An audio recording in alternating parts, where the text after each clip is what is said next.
नमस्कार दोस्तों, स्वागत है आपका मेडिकल नॉलेज के हमारे इस यूट्यूब के चैनल में। मैं आज आपको मेडिकल टर्मिनोलॉजी के बारे में एक्सप्लेन करूंगा। दोस्तों, ये 8 पॉइंट्स हैं। Definition of medical terminology, importance of medical terminology, medical word elements, word roots, combining forms, suffix, prefix और बेसिक रूल्स।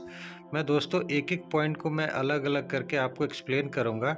बाद में चल के मैं आपको एक वर्ड रूट के आगे प्रीफिक्स और बाद में सफिक्स और बीच में कंबाइनिंग फॉर्म लगा के वो एक एलिमेंट कैसे बनाता है, वो एक वर्ड कैसे कंप्लीट हो जाता है, ये भी मैं आपको चल के आगे वाले स्लाइड्स में आपको एक्सप्लेन करूंगा दोस्तों। सो वीडियो में बने रहिए, और अगर आपको वीडियो अच्छा लगे दोस्तों तो लाइक शेयर सब्सक्राइब जरूर करिएगा। वीडियो बनाने में बहुत मेहनत लगता है दोस्तों, आपको लाइक करने में बहुत ज़्यादा समय नहीं लगेगा। So please like share subscribe this video. चलिए हम लोग देखते हैं इसके डेफिनेशंस। दोस्तों, डेफिनेशन ऑफ मेडिकल टर्मिनोलॉजी। देखिए दोस्तों, ये एक लैंग्वेज है जिससे दो मेडिकल प्रोफेशनल्स एक दूसरे से बात करने के लिए या फिर एक दूसरे का केस स्टडी समझने के लिए यूज करते हैं। इसका डेफिनेशन देखिए क्या होता है। It is a language that is used to accurately describe the human body and its associate components, condition, process and procedures in a science based manners. दोस्तों, ये जो वर्ड्स होता है, जितने भी मेडिकल टर्मिनोलॉजी के वर्ड होते हैं, वो टोटल वर्ड ग्रीक और लैटिन वर्ड से, मोस्टली, टोटल तो नहीं बोल सकते, मोस्टली वर्ड्स ग्रीक और लैटिन से आए हुए हैं, जिसको हम लोग आज अपने इंग्लिश लैंग्वेज में ट्रांसलेट करके यूज करते हैं, समझते हैं। इसको मैं आप आने वाले वीडियो में आपको टोटल मैं एक्सप्लेन करूंगा कि रूट से कैसे कंबाइनिंग फॉर्म जुड़ता है, रूट से कैसे प्रीफिक्स जुड़ता है, रूट से सफिक्स कैसे जुड़ता है। प्रीफिक्स और सफिक्स और कंबाइनिंग फॉर्म के जुड़ जाने से सिर्फ उस रूट का मतलब बदल जाता है। जैसे हिपेटो हो गया, अगर आइटिस आ गया तो हेपेटाइटिस, उसका पूरा डेफिनेशन चेंज हो जाता है। दोस्तों, इंपॉर्टेंस ऑफ मेडिकल टर्मिनोलॉजी। दोस्तों, किसी भी लैंग्वेज का इंपॉर्टेंस क्या हो सकता है? एक दूसरे के बीच का जो लैंग्वेज बैरियर है उसको तोड़ना। ये जो, अगर आप मान लीजिए आप इंडिया से हैं, कोई अफ्रीका से, दोनों को आपको लैंग्वेज में बहुत प्रॉब्लम होगा अगर दोनों मेडिकल प्रोफेशनल एक साथ काम कर रहे हैं तो। उसी को तोड़ने के लिए दोस्तों मेडिकल टर्मिनोलॉजी का इन्वेंशन किया गया था। इसमें एक ही कॉमन लैंग्वेज होता है। आप इसको देखिए, simplify communication and break down the language barrier, easy understanding. एक कॉमन लैंग्वेज हो गया दोनों के लिए कि हाँ, ये मेडिकल टर्मिनोलॉजी, इसमें आप बात कर सकते हैं। मतलब क्या, आपको केस स्टडी समझाना है, बाकी तो आप साइन लैंग्वेज में भी बात कर सकते हैं। और they are the specific language that makes no need to use general terminology. इसमें दोस्तों, आप अगर मेडिकल प्रोफेशनल्स हैं तो आप अपने मेडिकल टर्मिनोलॉजी का यूज़ करके उनसे केस स्टडी आप अपना कर सकते हैं, उनके साथ अपना केस डिस्कस कर सकते हैं। Medical word element. Medical word element में दोस्तों सब आता है। वर्ड रूट भी आता है, कंबाइनिंग फॉर्म भी आता है, सफिक्स भी आता है और प्रीफिक्स भी आता है। मैं इस स्लाइड को और बेटर एंड में डिस्कस करूंगा दोस्तों, बट मैं हाईलाइट पॉइंट के लिए मैं आपको बता दिया कि जो वर्ड होता है, एक कंप्लीट मेडिकल टर्म होता है, उस कंप्लीट वर्ड के अंदर रूट भी हो सकता है, कंबाइनिंग फॉर्म भी हो सकता है। रूट तो होना कंपलसरी है, उसके साथ कंबाइनिंग फॉर्म, सफिक्स, प्रीफिक्स तीनों हो सकते हैं। आइदर दो हो सकता है, आइदर एक हो सकता है। ज़रूरी नहीं है तीनों का होना, बट रूट का होना ज़रूरी है। विदाउट रूट आप कैसे आइडेंटिफाई करोगे कि ये किस बारे में बात किया जा रहा है, किसके संदर्भ में बात किया जा रहा है? जैसे अगर लीवर का ही एग्जांपल ले तो लीवर में हिपेटो रूट हो गया, हिपेट रूट हो गया और वो कंबाइनिंग फॉर्म हो गया, तो आप रुको, रूट होना हर एक वर्ड में ज़रूरी है। सो आगे चल के मैं आपको इसको बहुत बेटर तरीके से एक्सप्लेन करूंगा। तो पहले हम लोग देखते हैं कि वर्ड रूट क्या होता है। देखिए दोस्तों, वर्ड रूट एक बेसिक एलिमेंट वर्ड का ही होता है और ये एक फाउंडेशन होता है वर्ड का, और इसका जो मीनिंग होता है वो इसी फाउंडेशन पे बिल्ड होता है। इसको देखिए, a root is the basic element of a word and it's the foundation on which the meaning of a word is build. दोस्तों, इसके रूट के बिना कोई भी वर्ड कंप्लीट नहीं हो सकता है। Many root are real word and in their own right and their term. बहुत सारे, जैसे आपको हिपेटो का मैं बार बार एग्जांपल ले रहा हूँ, तो हिपेट ही एक है जिसका आप समझ सकते हैं कि इसका जो रूट वर्ड है वो लीवर से होके ही आपको बात कर रहा है। और a root can be a whole word और a part of word. Root comes from many different language, mainly Greek and Latin, and find their way into English. कोई भी वर्ड आता है अपना इंग्लिश के संदर्भ में ही हम समझते हैं, इंग्लिश के लैंग्वेज में ही हम उसको समझते हैं, बट उसका जो ओरिजिन हुआ रहता है वो ग्रीक और लैटिन से ही होता है। रूट के बाद आता है दोस्तों कंबाइनिंग फॉर्म। कंबाइनिंग फॉर्म होता है, आप इसके नाम से समझ सकते हैं, ये दो वर्ड्स मतलब रूट्स को या प्रीफिक्स या सफिक्स को जोड़ेगा। मोस्टली ये सफिक्स को ही जोड़ता है। तो कंबाइनिंग फॉर्म जो होता है वो रूट के साथ कंबाइन हुआ रहता है, वो कोई वॉवेल का बना रहता है। यूजुअली मोस्टली वो ओ का रहता है। आप दे सकते हैं कि पुल्मो, हिपेटो, इस तरीके से रहता है। बट समटाइम्स ये ई और आई के भी कंडीशन में एंड में लगा रहता है किसी के रूट में। जैसे वर्ड रूट का जो है वो ब्रोंको में आप जोड़ सकते हैं, ब्रोंकाई, आई जुड़ा हुआ है जो कि ई आई में आता है। ओकेजनली आप इसको जोड़ते हैं जिसका आप किसी भी प्रोसेस को आप एक्सप्लेन करते हैं। एपिग्लोटाइटिस, आई आता है, फेरिंगाइटिस, आई आया, ओरो, ओरो मतलब होता है माउथ, ओरो में ओ आया, कंबाइनिंग फॉर्म, मोस्टली ओ ही आते हैं और ओकेजनली जो होता है वो ई आई और आई आता है। दोस्तों ये कुछ कंबाइनिंग फॉर्म कलर के साथ आपको मैंने एग्जांपल में दिया हुआ है। यहाँ पे आप देख सकते हैं कंबाइनिंग फॉर्म मोस्टली ओ ही जुड़ा हुआ है सब एक रूट के साथ। जहाँ पे देखे एल्बो है, एल्बिनो है, ल्यूको है, इसका मतलब वाइट होता है। क्लोरो है दोस्तों, सीरो है, सीरोसिस के केस में आप इसको पढ़ते हैं। साइनोसिस के केस में साइनो है। इयोसिनो, इरिथ्रो, रब्डो, रोजो, रुब्रो, ये सारे केस में रेड ही इसका मतलब होता है। फ्लेवो, जोंडो, ल्यूटो, जेंथो, आप जॉन्डिस के केस में आप देखते हैं बॉडी पीला हो जाता है, स्किन का कलर पीला हो जाता है, इसका मतलब भी पीला ही होता है, yellow. Fusco, gluco, polio, tephro and purpuri. आप इसको देख ले दोस्तों, 2-3 बार पढ़ेंगे तो आपको समझ में आ जाएगा। इसमें बहुत बड़ा डिफरेंस नहीं है। बहुत सारे जो कंबाइनिंग फॉर्म है वो ओ के साथ जुड़े रहते हैं, ओकेजनली आई और ई भी जुड़ा रहता है। आपको बस इतना ही समझ में रखना है। और अगर किसी रूट के साथ जुड़ा हुआ है ओ तो आप समझ जाएंगे कि ये कंबाइनिंग फॉर्म है, ई जुड़ा है तो भी है और आई भी है। आइए दोस्तों सफिक्स देखते हैं। सफिक्स लास्ट के वर्ड रूट के लास्ट में जुड़ा हुआ रहता है। Suffix is a word component added to the end of a root और वर्ड दैट चेंज और मॉडिफाई इट्स यूजेज, फंक्शन और मीनिंग। ये देखिए वर्ड के किसी भी रूट एलिमेंट्स के ये लास्ट में रहता है और उसका मीनिंग चेंज कर देता है, उसका फंक्शन का मीनिंग चेंज कर देगा, उसका यूज चेंज कर देगा, उसका देखिए 5 एग्जाम्पल मैंने आपको दे रखे हुए हैं। 5 आरियाज होते हैं, रेजिया, रेज, रिया और रेक्सिस। अगर आप तीनों को हीमो से जोड़ते हैं तो हीमोरेजिया, हीमोरेज, हीमोरिया और हीमोरेक्सिस, इस तरीके से आप सफिक्स को जोड़ते हैं वर्ड के एंड में और इससे आपका डिफरेंस चेंज हो जाता है, वर्ड का मीनिंग चेंज हो जाता है, उसका फंक्शन चेंज हो जाता है और उसके यूजेस चेंज हो जाते हैं। तो दोस्तों आप समझ गए अभी तक सफिक्स। आइए दोस्तों डिस्कस करते हैं इसके कुछ एग्जाम्पल्स। इस स्लाइड को आप पॉज करके देख लें। इसमें कुछ सर्जिकल और कुछ डायग्नोस्टिक प्रोसीजर दिए हुए हैं। जैसे सेंटेसिस का मतलब होता है कि एक प्रोसीजर है, इस केस में हम लोग पंक्चर करते हैं और फ्लूइड को निकालते हैं। देखिए दोस्तों इसके नीचे डेसिस लिखा है, किसी भी डेसिस को यूज उसी वर्ड में करते हैं जहाँ पे सर्जिकल फिक्सेशन करना हो या फिर फ्यूजन करना हो। ठीक है दोस्तों, तो इसको आप 2-3 बार पढ़ ले, ये आपको याद हो जाएगा। कुछ डायग्नोस्टिक प्रोसीजर के भी एग्जाम्पल यहाँ पे दिए हुए हैं दोस्तों। ऐसे का मतलब होता है एग्जामिनेशन करना।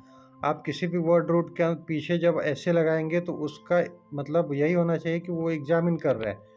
ग्राफ, ग्राम और ग्राफी, ये तीनों का आप डिफरेंस देखिए दोस्तों। ग्राम का मतलब होता है कि कोई भी मेजरिंग कर रहे हैं आप, उसको रिटन रिकॉर्ड रख रहे हैं, उसको ग्राम बोलते हैं। ग्राफ का मतलब होता है इंस्ट्रूमेंट का जो रिकॉर्डिंग होता है उसको ग्राफ बोलते हैं। और ग्राफी का मतलब होता है कि उस प्रोसेस के रिकॉर्डिंग के प्रोसेस को ग्राफी बोलते हैं। मैनोमीटर का मतलब होता है दोस्तों इंस्ट्रूमेंट फॉर मेजरिंग प्रेशर्स, और मैनोमेट्री का मतलब होता है प्रोसेस ऑफ मेजरिंग प्रेशर्स। दोनों के बीच का डिफरेंस देखिए दोस्तों, एक मैनोमीटर है और मैनोमेट्री है। मैनोमीटर का हो गया कि इंस्ट्रूमेंट फॉर मेजरिंग प्रेशर और मैनोमेट्री का मतलब हो गया प्रोसेस ऑफ मेजरिंग प्रेशर्स।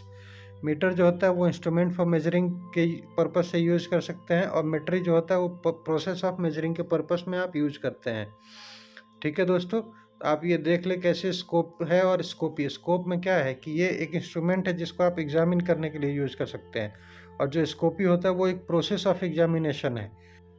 और कुछ सफिक्स के एग्जाम्पल मैंने यहाँ पे नोट डाउन किए हुए हैं दोस्तों, आप इसको देखिए। एल्गिया का मतलब होता है पेन। सील का मतलब होता है हर्निएशन या स्वेलिंग। साइड का मतलब होता है किलिंग, जैसे आप सुसाइड लिखते हैं।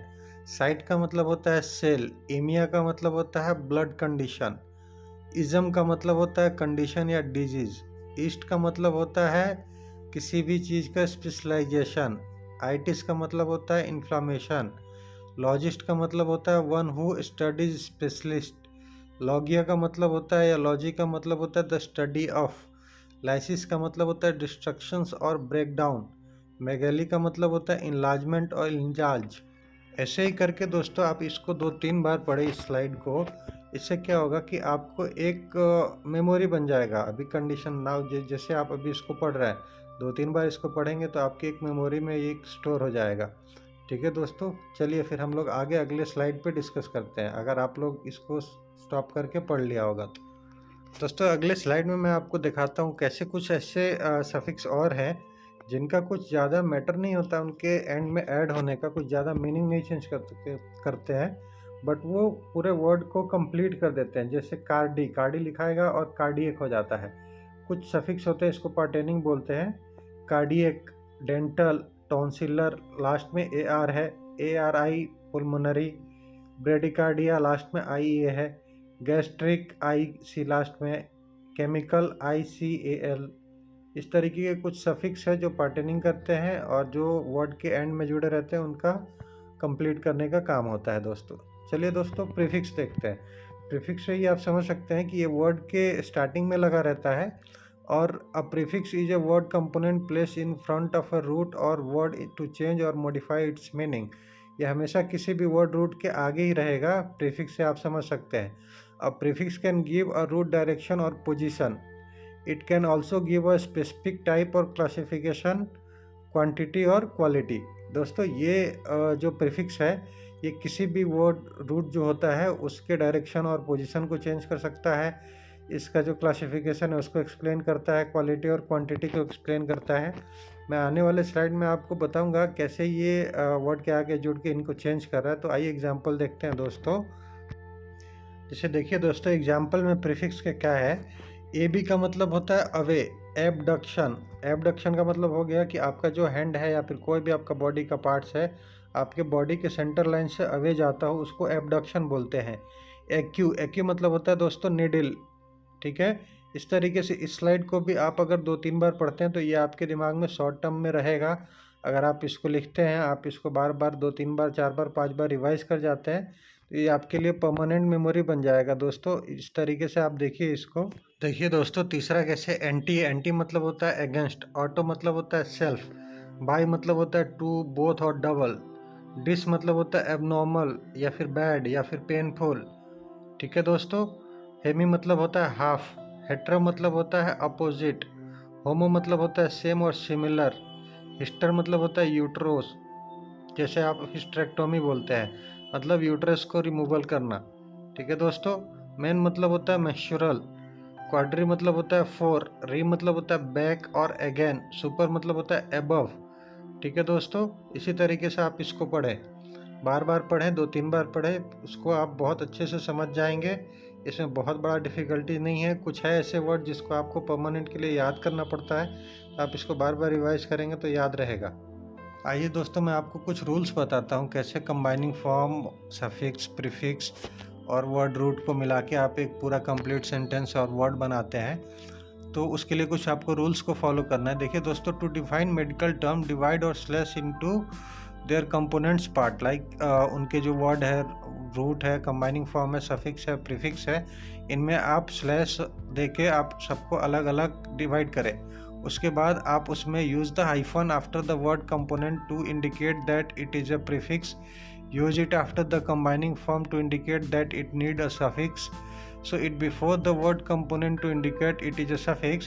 For example, ap hyphen gastro slash o slash hyphen sil। सिल देखिए सफिक्स के आगे हाइफन यूज किया गया है, और एपी प्रीफिक्स के पीछे आपको हाइफन यूज किया गया है। बाकी आपका जो वर्ड रूट है और कंबाइनिंग फॉर्म है उसको स्लैश से इंडिकेट किया गया है कि ये बीच में कंबाइनिंग फॉर्म इसको ऐड कर रहा है, सील और गैस्ट्रो दोनों को। ठीक है दोस्तों, इससे क्या समझ में आता है, गैस्ट्रो एपी मतलब गैस्ट्रो के ऊपर वाला पार्ट का सील मतलब हर्निएशन हो जाना। Use the combining vowel O when a suffix begin with a consonant. दोस्तों अगर सफिक्स जो है वो कॉन्सोनेंट से स्टार्ट होगा तो आपको कंबाइनिंग फॉर्म ओ लगाना है उसके बीच में। दोस्तों use the combining vowel O when combining two roots only if the second root begin with a consonant. Example में देखिए दोस्तों, न्यूमोथोरेक्स, जो न्यूम है और जो थोरेक्स है उसके बीच में ओ का यूज़ किया गया है। ये कंबाइनिंग फॉर्म है जो दोनों को कंप्लीट एक वर्ड में कंप्लीट कर रहा है, न्यूमो और थोरेक्स को। ठीक है दोस्तों, do not use the combining vowel O if you are combining secondary root that begin with a vowel और a suffix that begin with a vowel A, E, I, O, U and sometimes Y. Example देखिए जो दोस्तों, कैसे Numa और अर्थरो जो है वो vowel से स्टार्ट हो रहा है, और जो ओसिस है ओसिस भी वॉवेल से है, तो इसके बीच में कंबाइनिंग फॉर्म यूज़ नहीं किया जाएगा। ठीक है दोस्तों। Add Y to a word to indicate a procedure, किसी प्रोसीजर को इंडिकेट करने के लिए वर्ड में ऐड करना है आपको वाई। और L Y to indicate an act और प्रोसेस, किसी भी रूट के बाद जब एल वाई यूज करते हो उसमें किसी प्रोसेस को एक्सप्लेन करता हो, लाइक स्प्लिनोमेगेली मतलब स्प्लिन का बढ़ जाना। ठीक है दोस्तों। The suffix osis always donate a condition usually abnormal, और when combined with the colour root erythroleuko it represent a condition और abnormally increase white blood cell or red blood cell. Most of the time word component donating color are used as prefix, however sometimes they are the root of the medical term.